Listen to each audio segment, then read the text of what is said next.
Мой проект «Апостол платит деньги» успешно работает. За 4 месяца я уже выплатил более 30 миллионов рублей. Сегодня я хочу обратиться к представителям и сотрудникам спецслужб РФ.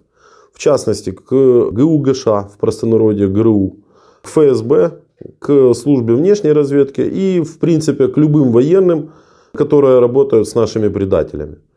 Меня интересует информация о предателях среди силового блока нашего. Очень интересные люди из СБУ, ГУР, службы внешней разведки, полиции. В принципе, о любых людях в погонах, которые предали нашу страну и сливают вам информацию. За подобного рода людей я заплачу от $500 000 рублей. Плачу на карты банков РФ или в криптовалюте. Сумма может быть очень большая, в зависимости от уровня человека, которого вы дадите. Также обращаюсь к отставникам силового блока РФ. Если вы уже находитесь на пенсии, я могу очень сильно поправить вам ваше благосостояние. В принципе, все по классике. WhatsApp, он в приоритете для общения. Telegram, куда можно написать. Также здесь появится электронная почта и этот Telegram-канал. Пишите, все анонимно. Готов платить деньги не только в РФ, но и в Украину. В виде доказательств меня интересует переписка, звуковые файлы, голосовые сообщения, фото документов, куда вы платите, как вы платите. Информацию проверять будут от недели до месяца. Суммы большие, поэтому нужно будет подождать. Пишите, пообщаемся. Даешь добровольное согласие на запись и публикацию этого интервью? Пожалуйста. Я задаю вопрос. Даю. Фамилия, имя, отчество, дата рождения, откуда?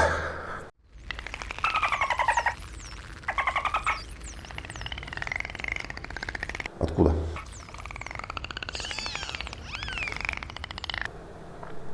Чего поехал в Украину? Мобилизованный? Не контракт. Нет. Хотел мобилизоваться? В смысле? Хотел воевать? Нет. А кто хочет? Никто не хочет. Что с украинской стороны военные не хотят? Нет. Что с российской? Вот буквально перед тобой был такой парень, 1,20 м в кепке такой, короткостриженный, светленький, не помню, на К фамилия. Так он говорит, да, я хотел, я сознательно пошел. Защищать кого-то пошел. Такие, конечно, редко встречаются, но встречаются. Расскажи, как свой боевой путь, куда мобилизовали, когда мобилизовали, куда пришли, если мы будем разговаривать, если не хочешь разговаривать. 5 ноября меня мобилизовали, повестка пришла. И все, начался военная жизнь. Расскажи про нее, про военную жизнь.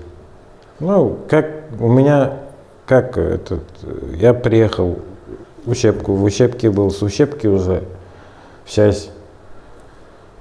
счастье заболел, попал потом в госпиталь. В госпитале пролежал почти, дней 15 точно. Заболел чем? Бронхит. Понял. Дальше. И все это выписали. И перед Новым годом забрали на задание. И первое... где это было, в каком районе? Где-то Очароватое, под Работиным меня забрали. Это плен взяли, да. Да? А что за часть? Полк, взвод, не знаю, что там, батальон? 76-я Псковская дивизия. Псковская? Да. Номер счастья я не знаю. Да ладно. Не суть дела. Так, чтобы в общем хотя бы понимать. И в смысле отправляют на задание? Куда на задание? Ты был штурмовик, ты кто ты был вообще? Да. Штурмовик? Да. А до этого на штурмы ходил? Нет, первое у меня задание, я в плен попал. Нам ничего не объяснили, куда, что. А вас кто-то повел просто? Нет, мы сами шли. Просто объяснили, куда идти и все. Идите туда? Да. Не знаете куда и все. А цель? Никакой цели нам никакого задачи не поставить. Просто будьте там и все. Нас трое было, вот, я как при мне, вот их вроде задвухсотило, потому что после обстрела я еще 3 часа лежал. А чем за 200-ло? Артой? Артой и этот, Баба-Яга. Угу. Что-то поприлетало у вас, в общем. Да. А вы типа подальше от них были, да, получается? От кого? От своих, ну, которых за 200-ло. Нет, вот рядом я лежал. Буквально 1-1,5 метра. Они лежали. Троих за 200-ло, а тебя не... В окопе, да. А тебя даже ну, не меня ранило? ранило. Ранило? Осколок, да. Ага. Понял. И что, потом пришли наши? Нет, я вышел. Ну, это темно уже было уже. И все. Так. Темно было, и куда пошел? Обратно к себе туда?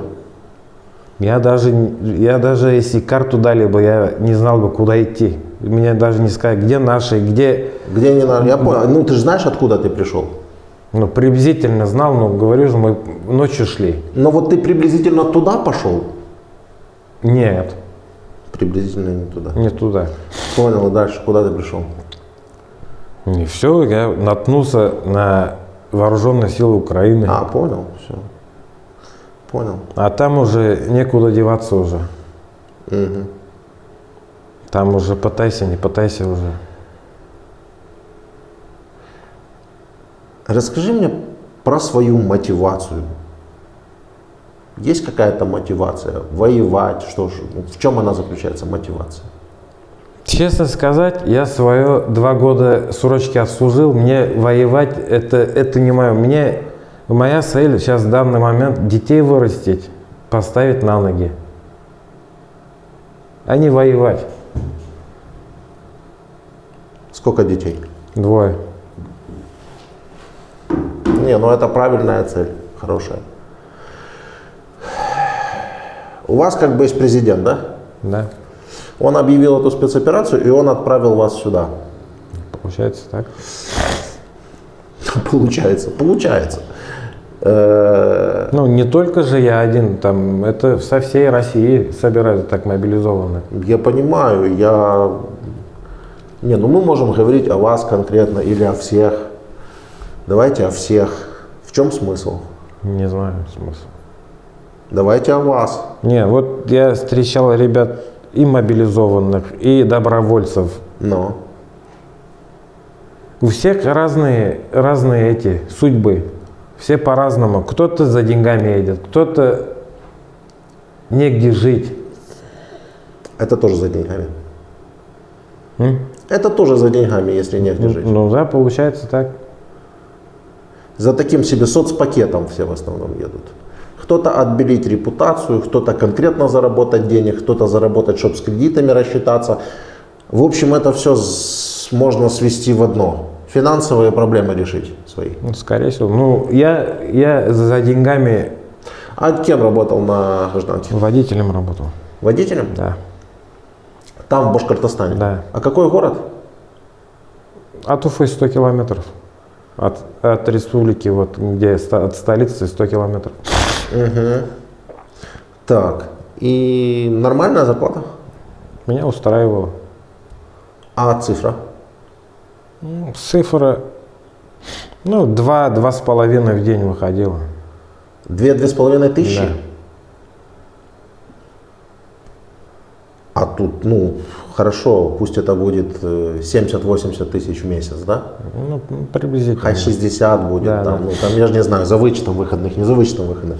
А тут-то целых 200 обещают. Мне эти деньги вообще, если сейчас сказать, не нужны даже. Мне просто быть со своей семьей и воспитывать детей. Мне эти деньги...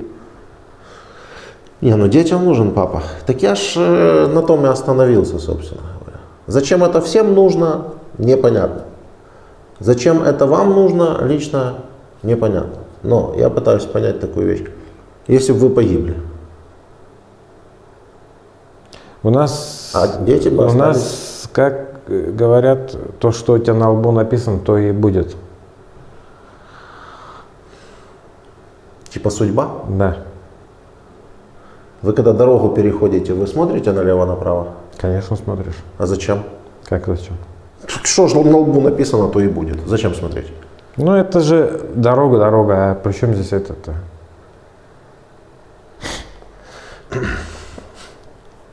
Когда вы выходите на дорогу, вы смотрите налево и направо. Зачем? Ну, чтобы машин не было. Ну, Прекрасно. А когда вас отправляют на войну, вы не смотрите, почему? Тут же что же, тут хуже, Нет, чем машина. Шансов больше, наверное. там у меня выхода не было. Правильно, так я не спрашиваю про выход. Я спрашиваю, зачем вашему президенту нужно было делать то, что он сделал. В частности, в вашем Я случае. не могу на этот Вот вопрос погибли ответить. бы вы. Вот остались бы ваши двое детей без папы. Толк. Не вижу толка. Я пытался набрать, кстати, вашей жене, вызов дал, чтобы как-то это. Гудки прошли. А на другой номер можно попробовать? Можно попробовать на другой номер, только же надо было сразу Не, ну говорить. материн номер. Вот мы пока пытаемся дозвониться, ты бы рассказал бы историю какую-то? Вы спрашиваете, я... Так я же и спрашиваю, зачем в вашей стране вот эта вся спецоперация? А вы говорите просто не знаю. Можно как-то своими мыслями? Своими мыслями не могу сказать. Там наверху так решили, я откуда знаю. Мы простые, неподневольные люди. Ну вот элементарно, вот ваши военные тоже же. Президент ваш вынес приказ, они же тоже так же. Вот я с ними сидел, разговаривал, они мне тоже так же рассказывали. Зачем, говорит, вы пришли, говорит, на нашу землю? Мы, говорит, пришлось из-за вас, говорит, идти, говорит, на войну, говорит. Чем, говорит, сидеть, а мы должны были, говорит, с детьми, говорит, детей, говорит, воспитывать и женами, говорит, быть, говорит. А сидим, говорит, здесь в лесополосе, говорит. Вот ваши тоже, военные, тоже так же отвечают.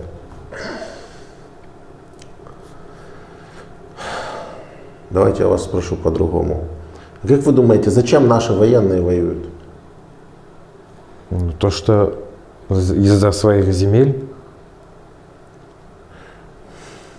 Из-за чего еще? То, что мы пришли сюда. Земли это, конечно, хорошо и правильно, да, но кроме земель есть еще что-то или кто-то, за кого нужно воевать нашим военным? Не знаю, за народ, наверное. А за своих мам, за своих жен не надо воевать? Нет, ну вот говорю, за свой народ, за свою семью, за свою семью, ну. Когда идет враг в вашем, в том числе, лице, с другой стороны с оружием, ломится на нашу территорию, да? Надо становиться защищать? Ну, надо. Это получается то, что в мой дом пришли с оружием, Да. это то же самое. Так. Вроде бы все понятно и правильно. Вот если вы спросите нашего военного, он вам примерно так и расскажет. За что он воюет? Вы за что? Ну, так-то отправили родину защищать, как будто, как вот то, что я военнообязанный. То, что я в военкомате военнообязанный. На вашу родину кто-то напал? Никто не нападал. А скажите, а есть что-нибудь более сумасшедшее по смыслу, идиотское или нелепое, да, чем защищать свою родину не на своей родине? Не могу ответить на этот вопрос. Защищать свою родину, нападая на чужую родину. Защищать свою родину, убивая людей из другой страны. Защищать свою родину, уничтожая города в чужой стране. Как это вы защищаете свою родину так? Я вот пытаюсь понять.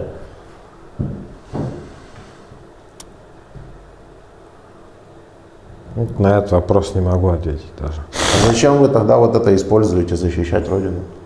Нет. Я просто военнообязанный. Военнообязанный это другое. Но военнообязанный тоже же может отказаться. От чего? От мобилизации. Как ты? Никак не от мобилизации. Или откажешь, или тюрьма. А вы видели случаи тюрьмы? при отказе от мобилизации? Я лично не видел. Я но тоже ищу и тоже не видел. лично не видел. Я тоже вот не видел. Ищу и не видел. Не пойму, как это так может быть? Не знаю. Так я вот не знаю. Я говорю, можно отказаться от мобилизации и не будет никакой тюрьмы.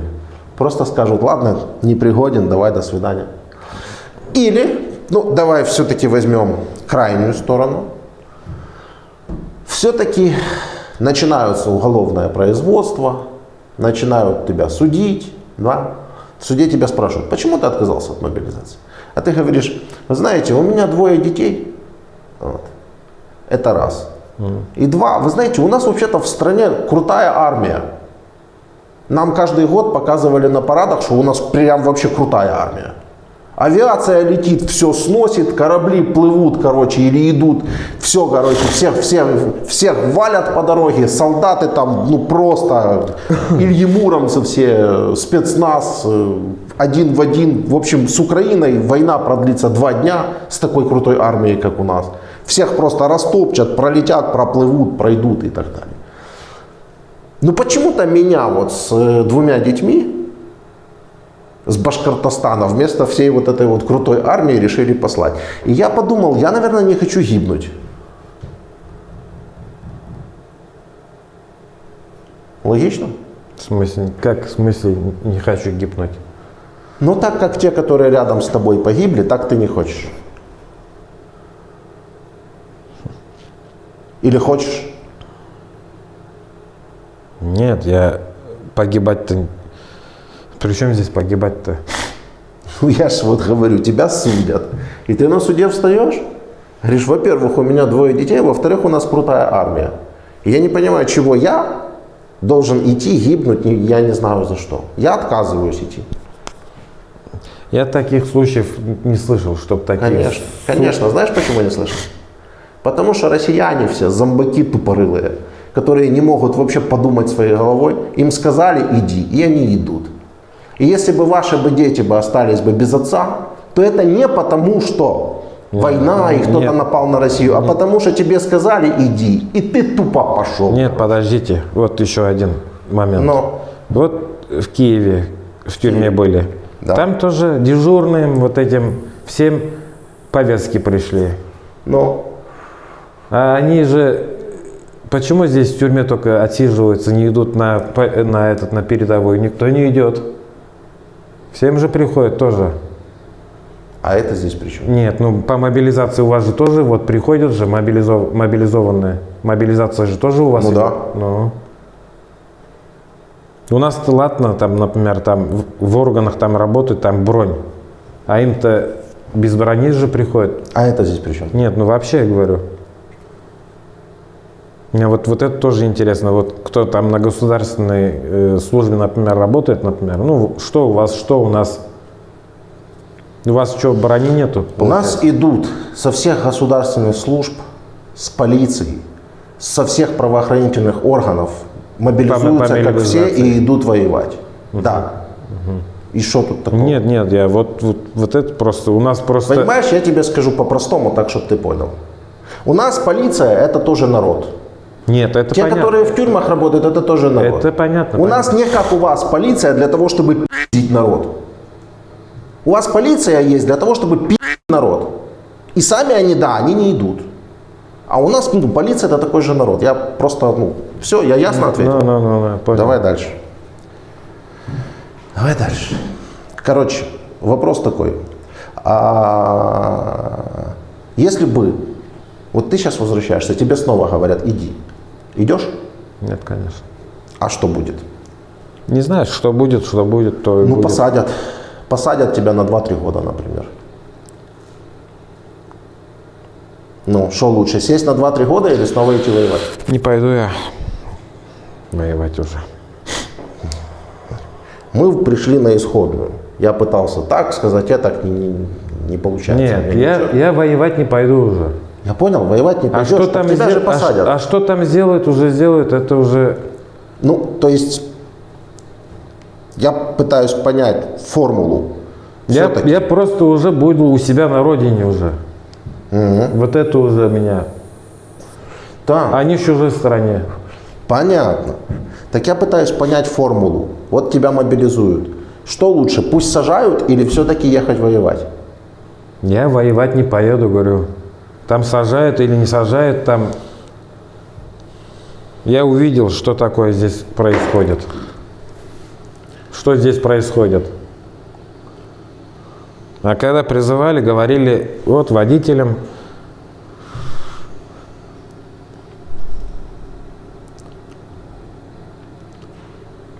Водителям. Так всем говорят, что водителям.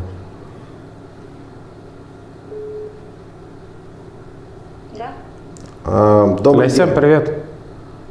Сейчас я дам. Скажу просто, что это под записи для публикации разговоры. Муж у вас в плену в Украине. Знаете об этом? Ну он же вам уже звонил, вы все в курсе. Все, я ему передаю трубку, разговор под записи для публикации. Привет. Хорошо. Привет. Что ли? Привет. Привет. Как ты делаешь?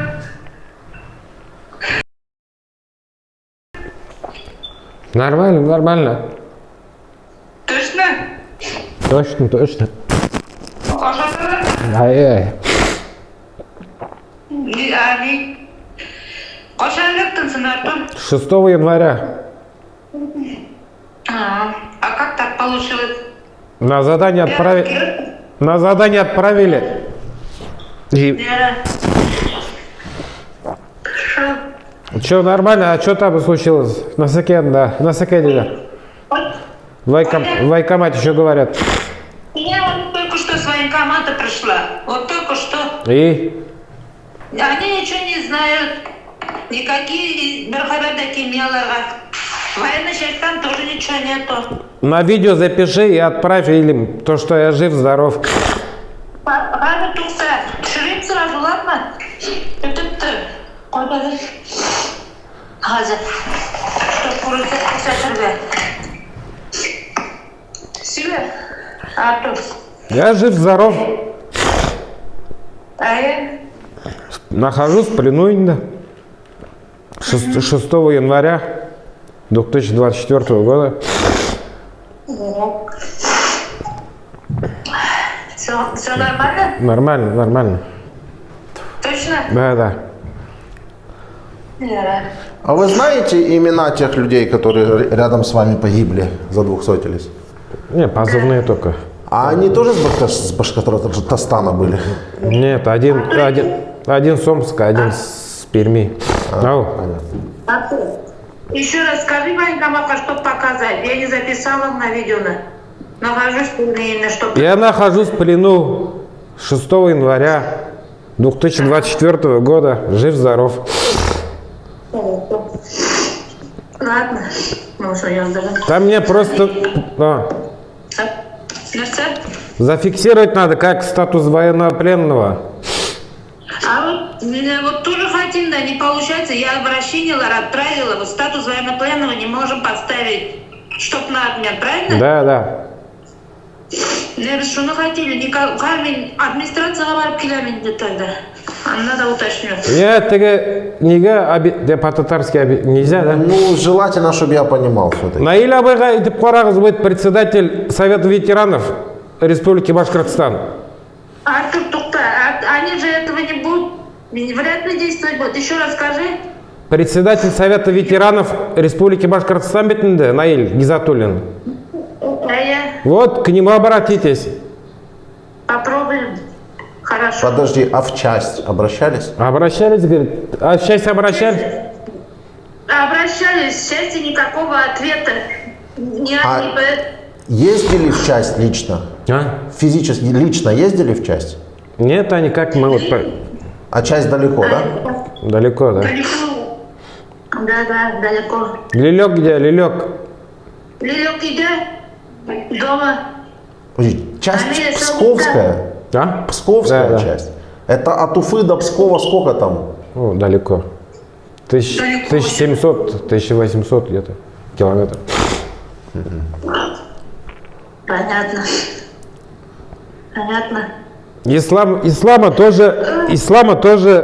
Ислама жену звонил ведь тебе? Звонила ей. Они тоже Слушай, на Тоже ездили в часть. то, А? Оно хватило, тоже от меня узнала.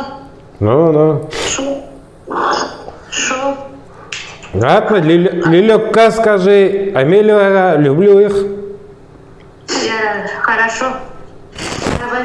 Ислам это тот, который тут с тобой. Да. Лейсан, Я ему тоже звонил, Исламу. Ну, отправите мужа еще раз воевать. Нет, конечно. А чё- Надо, пусть поедет. А чего первый раз отправили? Она же мобилизованный. не спрашивает. Спрашиваться не будет. Так и второй раз не будут спрашивать. Вот его сейчас вернут, второй раз тоже не будут спрашивать. Снова отправят. Я инвалид, я отправлю, я его. У вас?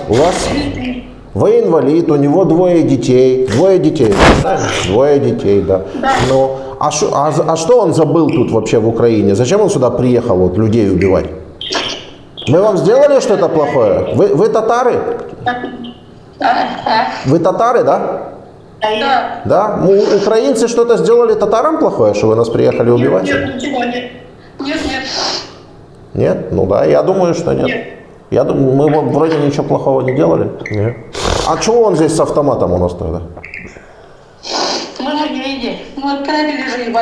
Ну, Что он смог сделать? Так вот я вас и спрашиваю, и второй раз отправят. Отправить? Нет. Нет. Ладно, говорите по своему. Вера. Пап, здорово. Привет, Артур. Как дела? Правильные дела. Сам знаешь, пенсионер. Пенсионера никого нету, только дома. Болеем. Оба болеем оба. Болеем. Ну, Переживаем. Владимир, переживаем. добрый день. Добрый день. Смотрите, у него двое детей и родители пенсионеры. Надо помогать. Да? А его отправили в другую страну людей убивать. В чем смысл? Он не слышит, он не слышит. Он плохо слышит. Понял, ладно, это не суть дела. Сейчас выборы у вас будут. Это как жену зовут? Кого? Жену вашу как зовут? Лейсан. Леся, вас спрашиваю. Я вас не вижу, Леся. Сейчас выборы будут у вас, да? За Путина пойдете голосовать? Нет, конечно. Нет. Вообще не пойду. Да я знаю. Я понял. Я поспорил бы, но ладно. В принципе, вариантов там все равно нет, за кого голосовать. Это не выборы, это выборы Путина. Да? Ну, там... Ладно, Путин пойдет на выборы. Давай, Лейсан, Лилёкка, большой привет, поцелуй. Амелию тоже. Нет. Давай, держись. Не переживайте, все нормально. Точно? Да. Что-то фотографии не очень. Башкирии, да, много здесь. Фотография на ходу делается. Здесь не Да. фотостудия. Ладно. Так, глаза закрыл просто. А? Рахмет, ты. Спасибо. Ну все. Спасибо вам, говорят. Да. Не, ну я не могу же вам сказать спасибо. Давай, пока. Пока. Там любые эти, ходите туда, администрация, военкомат. Да, кстати, вот, Сейчас, забыл, что совсем из головы вылетело. Я сам приболел чуть-чуть, у меня в кучу. Как так получается, я не могу понять вот одну вещь. Его же кто-то отправлял сюда, ну это Министерство нападения. Я уж не знаю, Анса. Как не знаете? Ну, у вас есть Министерство нападения РФ, правильно? Оно у вас называется обороны, но на самом деле оно нападение. Вы туда не можете дозвониться? Почему? Министерство, Совете солдатских матерей надо. Да. Министерство... Отправила там, обращение отправила я. А почему вы в Министерство обороны дозвониться не можете? У них же есть телефоны. Вот это... Ну нет, отправила отправляйте обращение. Мы обращение отправили. Ответа пока ждем. Никакого ответа нет. Вот это видео подкладывайте любое место, военкомат. Это да. И еще у меня на канале будет видео тоже, если нужно. Но только я не очень понимаю, куда вы его понесете. Ну, обычно едут в военкомат, показывают видео, пишут заявление, и его как-то включают в список на обмен. А в вашем случае как это будет? Ну, я вот только сходила, вот в своей команды спросила, может обращение, может заявление надо написать на список обмена. Они никуда ничего не надо. Весь ответ мне на... Куда еще я могу обращаться? Я даже уже не знаю. Ну, смысл в том, что он у нас тут может и год сидеть, как бы таким... Да, я знаю. С такими успехами. А как бы он нам здесь не нужен, нам бы хотелось бы обмен провести. Ну, конечно. Ну. Конечно. Ну ладно, сейчас опять начнем действовать дальше. Нет, так тут смысл в том, что вы каждый день должны совершать какой-то звонок, обращаться, спрашивать. Ну, это у нас и происходит, но ответа-то вот нету. Положительно не слышим. Ну, я не знаю, берите плакат, выходите в центр города, стойте с плакатом, пусть на вас обратят внимание. Напишите: верните мужа из плена, муж такой-то, такой-то. И стойте. Пришлите мне видео, как вы постояли с этим плакатом, я опубликую. Чтобы так обратили внимание. Может, они так обратят внимание? Я вам серьезно говорю. Они могут не обращать вообще внимания никакого. Да, это я поняла уже. Вот. Так что, вы выйдете? А? Выйдите с плакатом, говорю. Ладно, выйдем. Ну ладно, посмотрим. На связи тогда. Все, говорите пока-пока. И... Давай, Матурм, пока. Мам, пап, давайте пока. Пока. Пока. Смотрите,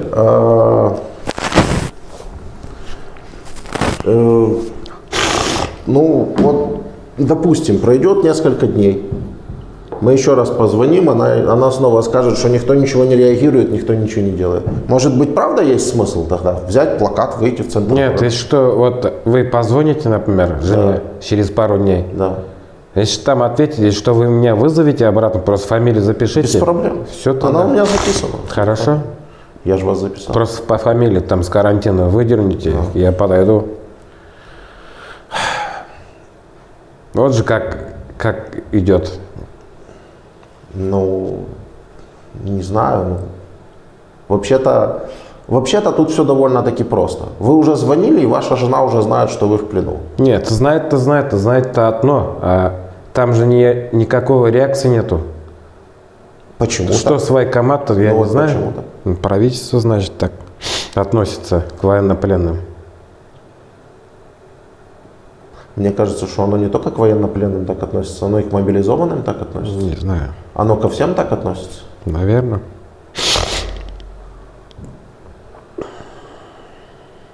Зачем же ваше правительство развязало эту войну? Я не могу ответить на этот вопрос. Они похожи для захвата территорий? Не знаю даже. Не знаете. А вряд ли. Я не политик. Да, я понял. Ну, это почти бессмысленно. Я не могу добиться от вас простой расшифровки, простой формулы. Вот вас сюда отправляли, вы говорите: я поехал, чтобы в тюрьму не сесть. Так? Да. Так. Сейчас вас возвращают и снова отправляют. Вы говорите: я не поеду. Я не поеду. И я вас спрашиваю: так в тюрьму же посадят? А сейчас сяду лучше в тюрьму, чем воевать. Трупов видели вдоль дорог? Какие? Ну вот, куда вас отправляли, где вы там воевали, в посадках, трупы видели? Ну, наших много тоже лежит. Да, видел. За что эти люди все погибли? Как вы понимаете? Не могу даже. Не можете. Ладно, короче, по традиции предлагаем в конце интервью обратиться к россиянам, не к россиянам, к тех, которых вы знаете лично. Есть у вас товарищи, приятели, друзья, родственники, мужчины? Есть. Да? Вот вы им бы посоветовали мобилизоваться или нет? Нет, конечно. Почему? Ну, не знаю. Ну, у каждого своя голова, так-то, по идее. Да, я понял. Из вашей головы в их вы можете передать послание, почему вы считаете, что не стоит мобилизоваться? Воевать Нет. Не стоит. Может, потому что можно погибнуть? Да не из-за этого. Может, потому что можно калекой вернуться? И то, и другое, да. А еще что? Можно и вообще не вернуться. Можно и вообще не вернуться. Да. Да. Это Потому тоже- что многих таких случаев, вот ребята рассказывают, слышал.